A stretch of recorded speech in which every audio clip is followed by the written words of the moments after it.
Alright, we're going to talk power distribution today. Between these three are my go-tos, now new go-tos for power distribution. For years I've always used the Stinger heavy duty series. These are the SHDs, and this is their twin 4 gauge or 1/0 in, 4 gauge out. They also make a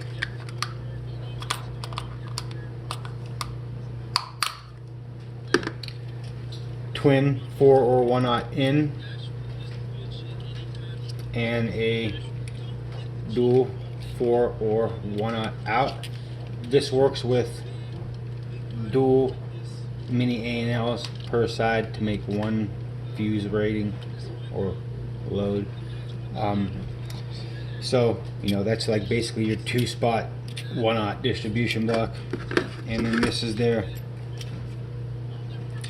dual 1/0 in or 4 gauge in to 4 gauge out, 4-spot ground block. I like these. They also make one the same way as this for ground. But problem is, you know, I'm running 4 or 0 gauge for this build. I mean, you can use input adapters on this and go 1/0 to 4/0 input adapters, and they do make 300 amp mini A&Ls. Scorpion makes them. They got 250s and 200s as well. But here's the thing, you can only feed so many 1/0s out of here with 300 amps with only 2 feeds coming in. These are brass, they're not aluminum, and in spite of brass being a copper alloy and mainly copper, something happens with the atoms in that gilding process and it sucks as far as conductivity goes. Aluminum will piss on brass any day of the week. But these are very pretty. They're expensive, retailing about 80-90 bucks a piece. So I wanted to use these this time, which the power I'm running I could have. I was going to go 1/0 reducer to 4 gauge, and these were all going to be 4 gauge, and then because these are 4 channel amps and then one big boy bass amp. But you know, I didn't trust a 300 amp pool on one and 120 on each of these other ones with only 2 coming in. So I started getting OCD. So I was going to use this in combination with this. But then just decided to try some stuff I've never tried before. So that brings us to the big boys in the game. The Mead Xl2.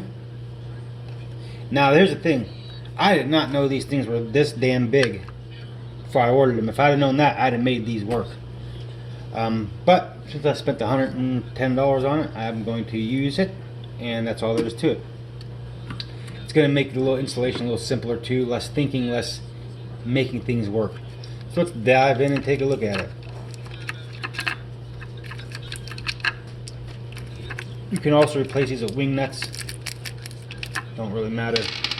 I would prefer something not conductive because this is going to be straight to the thing, so that's why them are nice. It doesn't really work as a protector if you got, you know, exposed conductive material. So anyway, here we go. What differentiates this as the XL2 is there's 3 styles. There's regular, heavy duty, then there's XL, and an XL2. This is a 4-spot. It may come as big as 16, as small as 1.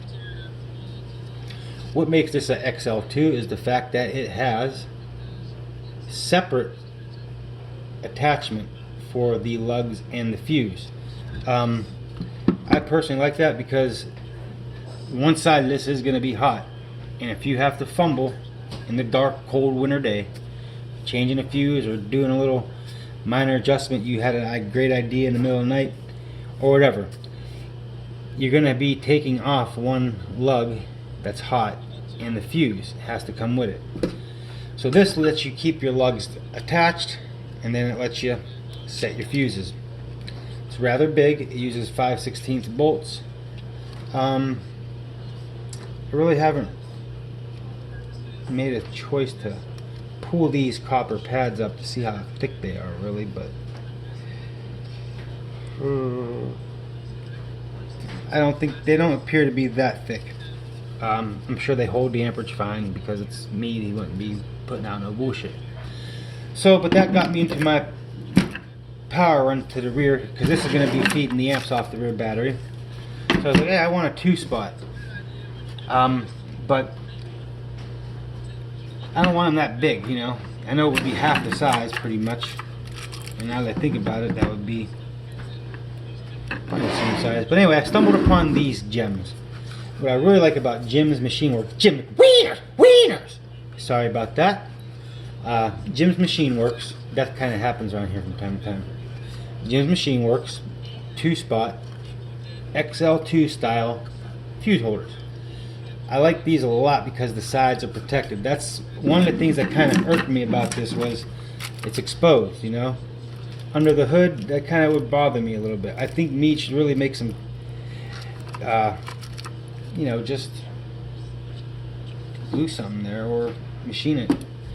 Keep these sides from getting infiltrated.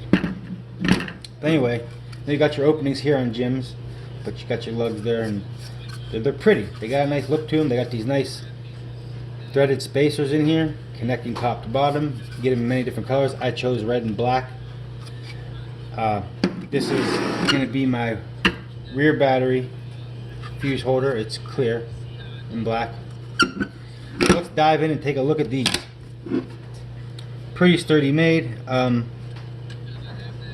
Yes, they are glued, and the bottoms aren't cast in resin like Meade's are. I'm just gonna get all the little details, things that when you get these items that you didn't know, you go, oh man, you know, if you got a little issue with it, you know, it is not insulated on the bottom, so you have that.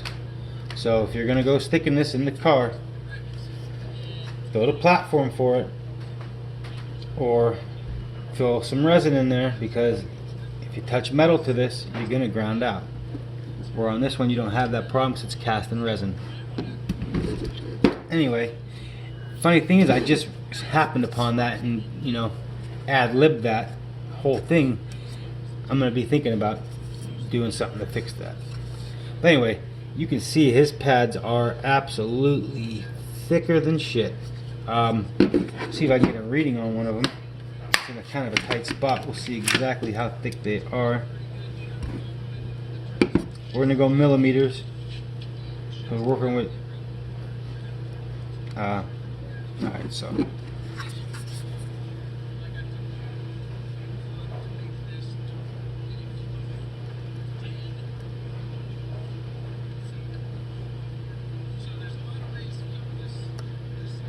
it's 9.2 millimeters thick, aluminum pad.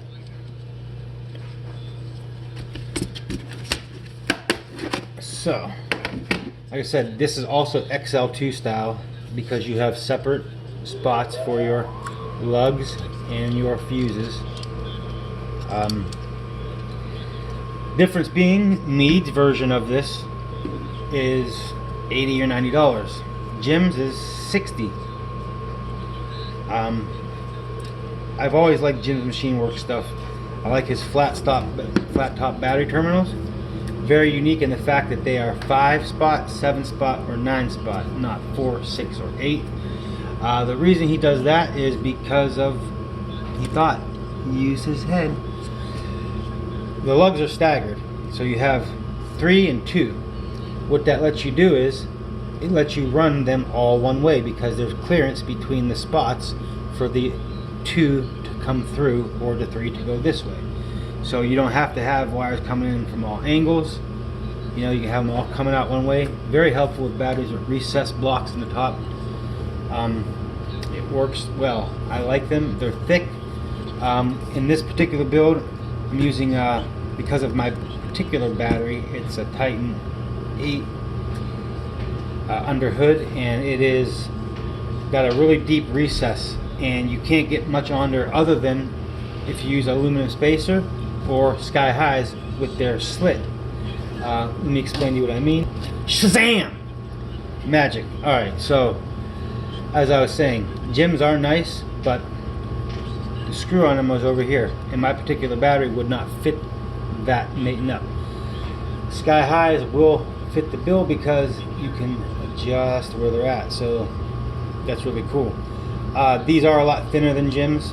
I'd say Jim's got about another easy 1/8 to 3/16 of an inch on these, maybe even 1/4. His shit is thick.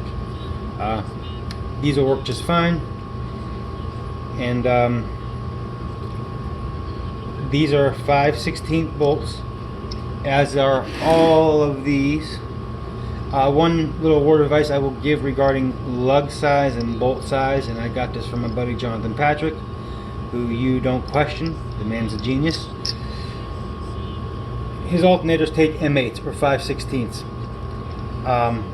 If you use a 3/8 lug on a 5/16 bolt, it's not going to fit tight. I mean, the bolt you can fit tight, smoke it down, put a lock washer, great, but there's some play in the lug hole in this. On an alternator putting out big amperage, if that gets a little bit of loose, that's going to start resistance, heat, melt, fire time. I've seen alternators that were ruined and melted because of that very situation. So with these, I will note, make sure you use your proper lug size. You don't want to get into a situation, they're lugs, they're $1 or $2.